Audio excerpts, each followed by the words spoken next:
But those dynamics, those interactions is being embedded in the mind of a young person. Hi, I'm Dr. Rola, clinical psychologist, and today I want to talk to you about men's emotional health. What are some of the differences between how men show mental health or emotional health issues when compared with women? And what are some of the unhealthy coping behaviors that men use when they are facing emotional challenges? Men's mental health is very important because it's often overlooked. Many men are not diagnosed. And even when men know that they're struggling, they don't really have the vocabulary to be able to express to others what they're going through. For example, the statistics show that in the case of depression, for every one man who is depressed, 2 women are depressed. And some of the differences is because of hormonal changes that women face. The rates are about the same before puberty. But there are other reasons from what the research is showing. It's showing that the reason there's that wide difference between men and women is because we're not diagnosing symptoms in men as we should. There's a stigma that men face when it comes to their emotional challenges. Just admitting that you have mental health issues or emotional challenges at all can be very difficult because people can look down on you and perceive you as weak. But for men, there's a double stigma. Men have been socialized to present as strong all the time. People that fix problems, people that are in charge. Therefore, it can be very difficult for a man to say, I'm feeling down, I'm feeling sad, I'm feeling hopeless. And that is why the statistics don't really tell us the truth about what is going on with our men. I want to really encourage you there, in the world out there, to let's encourage men to connect, talking about their feelings and emotions as a sign of strength, rather than a sign of weakness. I want to talk about 4 unhealthy coping behaviors that men show. Because men are less likely to seek health care, whether mental health care or even just regular health care for their emotional issues, they're more likely to use some of these ways that we're missing to show that they're challenged. And that explains why the statistics don't really give us the truth about what's going on with men. The first way is through anger, aggression. They can show aggression to co-workers, aggression to family members. In some cases, much milder cases, men can be very irritable and want to isolate. It is socially acceptable for a man to say, I'm angry. It is not socially acceptable to say, I'm feeling pain or I'm hurt or I'm feeling hopeless. So maybe that helps you to understand why a man is more likely to show frustration and emotional challenges through these behaviors that make him look like he's in control rather than behaviors that make him look like he's weak. That doesn't mean that everyone who is angry or frustrated is going through mental health issues, but that could be one of the signs that a man is actually going through emotional challenges, may have even serious mental health issues, but this is the way that they are showing it to others. The second way is through substance abuse. We know that men are 5 times more likely to abuse alcohol than women.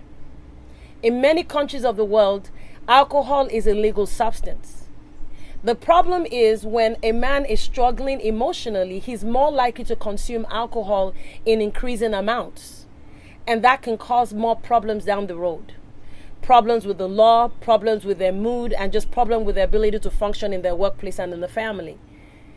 Even with marijuana, meth, and all the other substances, whether they're legal or illegal, when a man is challenged, or anybody for that matter, and they're not coping well and they're not getting help for those mental health issues, they're more likely to abuse substances in a way that would affect their mental health functioning, both in the short and in the long term. And the third way that men show emotional challenges is being obsessed with work. Many men work very long hours because they need to, but some men actually work long hours because that's what keeps them going. And that can mask a lot of issues that can be going on emotionally for a man. There may be fear of losing their position. It may be even a sign of low self-esteem.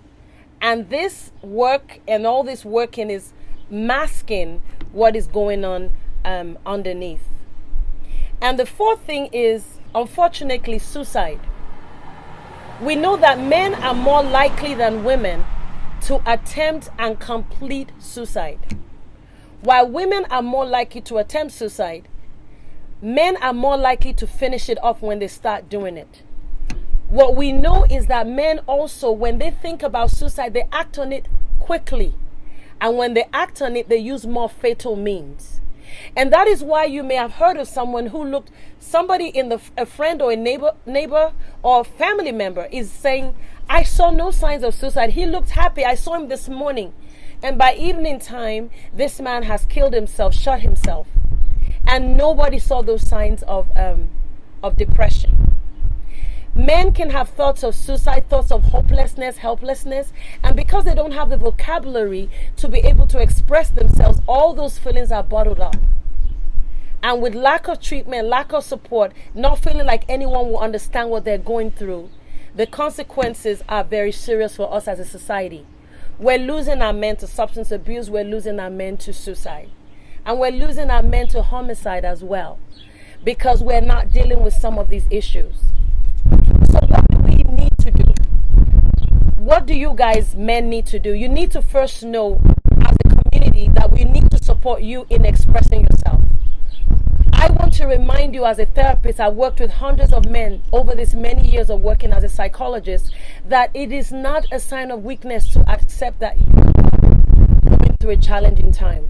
Because your level of achievement of an accomplishment means a lot to you, if you take care of your emotional health, you're actually going to be able to accomplish more. You're going to be able to accomplish your personal goals and be there for your families in the way that you want to be. In terms of treatment is available for you. But for men, we may need to tweak it a little bit. It may be helpful for a man to talk and get help in a support group. A man may not feel very comfortable talking to a therapist, but they may feel comfortable talking in a men's group about the issues that bother them because it's less threatening for them. A man may do better with a male therapist, or we can talk about mental health issues on a golf course in a place that a man doesn't feel overwhelmed, so that we can do more education about mental health issues. So this is it, guys. We care about you. Your mental health is important as much as going to work and accomplishing for your family. Make sure you seek help if you need it. Make sure you find people who understand that it's okay for you to communicate. Everyone around them, let's combat this double stigma that men face as far as mental health is concerned.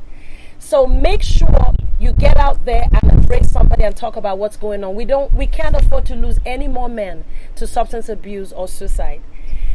I hope you enjoyed today's video. If you like what you heard, make sure you let me know by liking this video, subscribe to my channel, and let's keep this conversation going. Thank you.